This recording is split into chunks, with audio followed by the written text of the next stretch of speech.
What do you rank?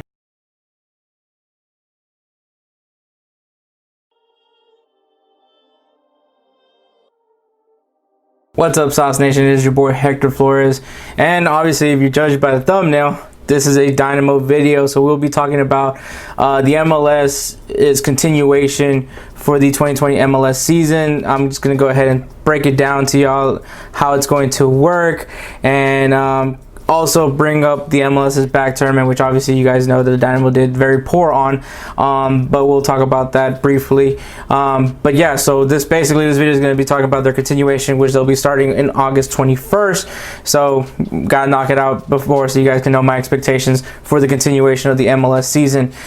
So if you guys want that content on all sports but only Houston, make sure you guys like this video.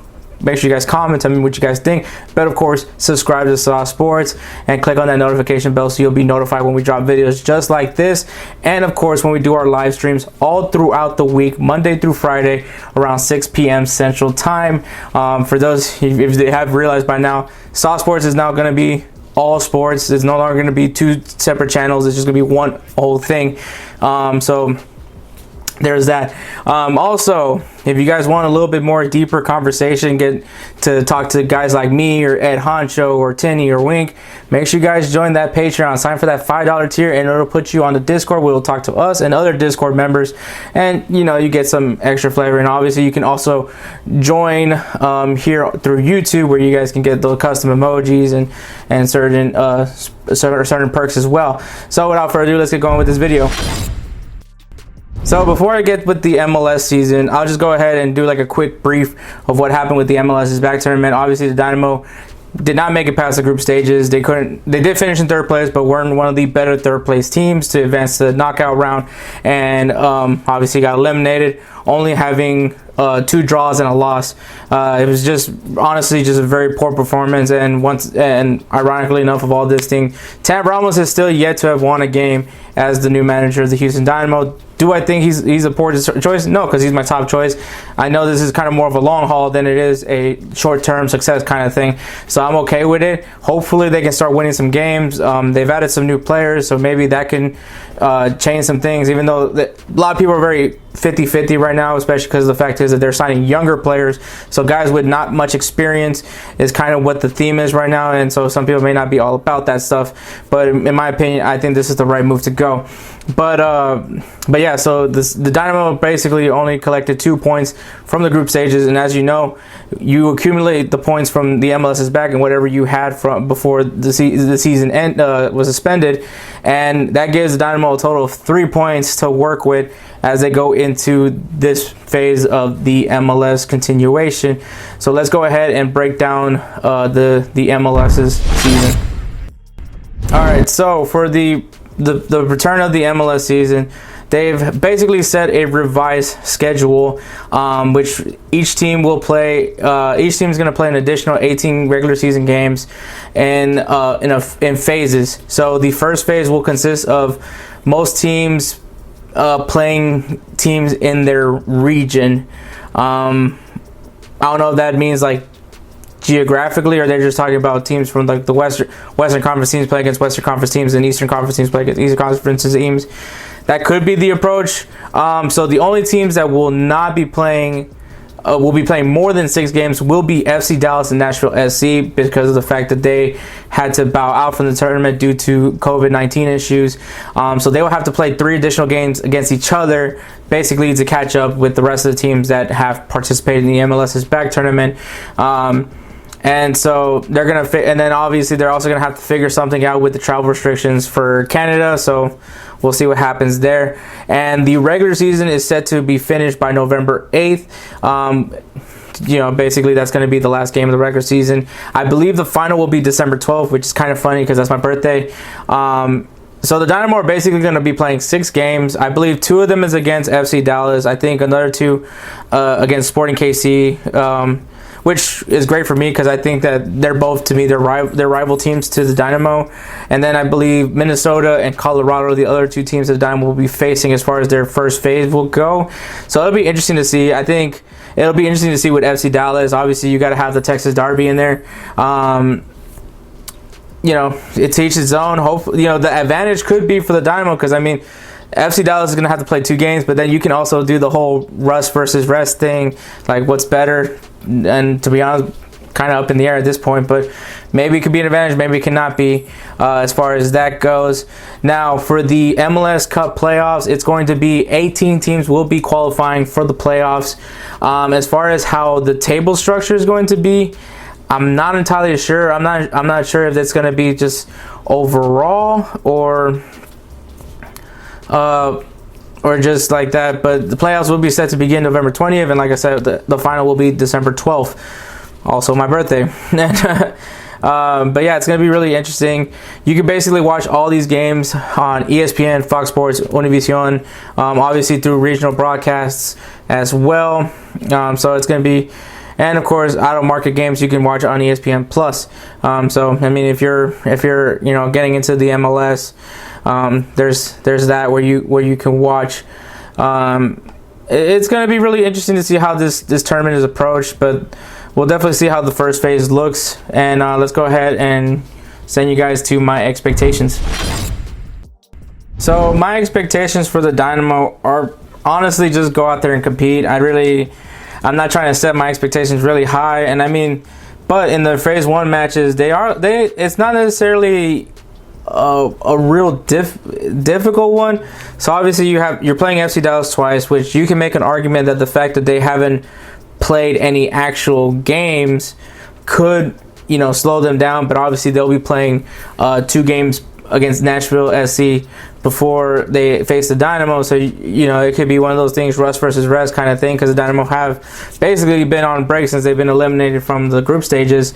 So that's kind of one thing to look at. Colorado, well, I mean, they finished 4th in their group, so obviously they didn't make it to the next round. So that could be an advantage. Minnesota made it all the way to the semifinals, so Minnesota will probably they looked really good, so I mean, that's something to consider. And Sporting KC, I mean, they made it. They didn't make it. Well, they made it past the next round, but they got eliminated in the quarterfinals. So we can see, but I mean, Sporting KC is still also a pretty good team in my opinion. So it's gonna be really, really just interesting to see how this first phase is gonna look. But I think that the Dynamo have a really good shot at least winning 3 games, in my opinion. So I mean, that could be an advantage for them, and the fact that now 18 teams will be qualifying for the playoffs, it could also be a benefit for them, but we'll see how that looks. But honestly, the 2 players that I'm going to kind of put pressure on, not necessarily highlight, but put pressure on, is Albert Feliz. And the reason why I put Albert Feliz out there like that is because this guy's contract is up by the end of this. After this year, his contract is up. Like, he can go and talk to whoever he wants to talk to as far as his playing future. What that says to me is that he's in a job interview mode. So whatever he does so far is going to dictate who's going to want him. So I mean, yes, he has a lot of potential, and that could give him some boost. But I mean, he has really been yes, he's been scoring goals, but he's kind of been underperforming for the Dynamo for a while now, and so that could probably hinder him in some way.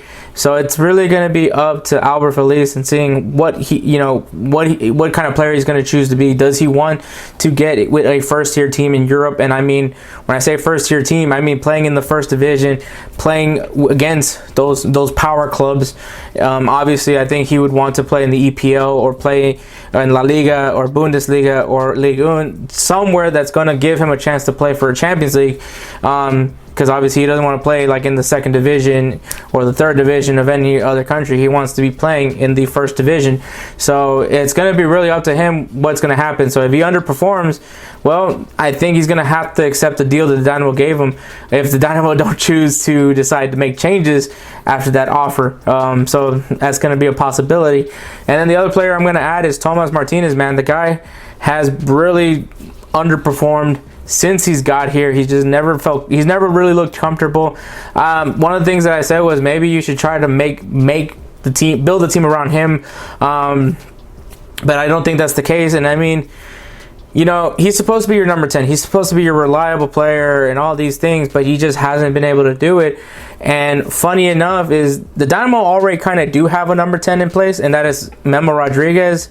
So, I mean, and that's basically who he lost his starting job to, is to Memo Rodriguez. Memo Rodriguez is playing his natural position in the midfield. Instead of playing on the left wing, they put Don Quinteros on the left side. So, I mean, there's a possibility that, you know, Thomas Martinez may be out the door because of the fact that he hasn't been living up to his expectations. The whole, I guess, the allure of an Argentinian player is because you expect them to be good automatically because they're from Argentina. But I mean, he just hasn't been performing, and Memo Rodriguez has been performing very well. And so, I mean, maybe the Dynamo look to move on from Thomas Martinez, especially now that you have Memo Rodriguez, technically a cheaper option, but a younger option as well that can play in that number 10 role as well. So the pressure is definitely going to be on Thomas Martinez to be able to step up when he gets his name called up, when he gets to play. So I mean, that's basically my expectations is for this first phase, is just take it game by game, face off by face off, and just try to, you know, get your wins when you can, especially because Tab Ramos has yet to have won a game since he's been the manager of the Dynamo. So that's definitely something that needs to be looked at. So the MLS season will be continuing on August 21st. It's going to be really interesting how they do this. I guess obviously they're saying they're going to play 18 regular season games, and they've only announced the first initial 6 games. Well, at least for the rest of the teams, aside from Nashville and FC Dallas, who will basically be playing 9 games. But it's going to be really interesting to see what happens, how the Dynamo kind of try to shake off from what happened in the MLS's back tournament. Because I mean, the teams that they're playing against in the first phase, they're not easy. I mean, aside from Colorado, but I mean, the rest are not going to be easy matchups. So I mean, it's going to be really telling of this Dynamo team what they do, and see what happens with Tab Ramos. Does he try to implement his system a little bit more? Because to be honest, I haven't really felt like I've been watching a Tab Ramos starting 11 since the Dynamo. Since he's been to the Dynamo. So I definitely want to see when we really will see a Tab Ramos formation, which he is using the formation that he prefers, which is the 4-3-3. I just don't think he's using it the way he wants, which is usually, I think, obviously ball movement is kind of the big thing. Possession is a big thing, and I don't think that he's able to do that with this roster. So I think that once he's able to really use his style of play for this team, it's going to be really interesting to see if we can really judge Tab Ramos. But to then, I really can't say much. But yeah, man, so if you guys obviously like this video, make sure you guys drop a like. Make sure you guys go into the comment section. Tell me how you guys feel about the current state of the Houston Dynamo. Whether you think it's good or bad, or if Heidi's going to just make a joke saying that she could make it in the MLS, which I highly doubt it. And then obviously make sure you guys subscribe to Sauce Sports so you guys can get content on all sports, but only Houston. Make sure you guys click on that notification bell so you'll be notified when we drop videos just like this. And of course, when we do our live streams from Monday to Friday around 6 p.m. Central Time. And of course, man, if you guys want a little bit more of a discussion with guys like me, Ed Honcho, Wink, the rest of the guys from the Roundtable, make sure you guys go ahead and join the Patreon. Sign up for that $5 tier, and it'll put you on the Discord where you can chat with us, and of course, other Discord members as well, like Professor Trill, if you haven't decided to mute him yet or not. And of course, man, make sure you guys follow us on all our social media platforms, on Instagram and Twitter on Sauce Sports HTX, and our Sauce Sports Facebook group. Make sure you guys go ahead and join that as well, so you guys will be informed when we do drop these videos if YouTube decides to be messing around with us. But without that being said, man, chucking up a deuce. Y'all stay saucy. Perfect.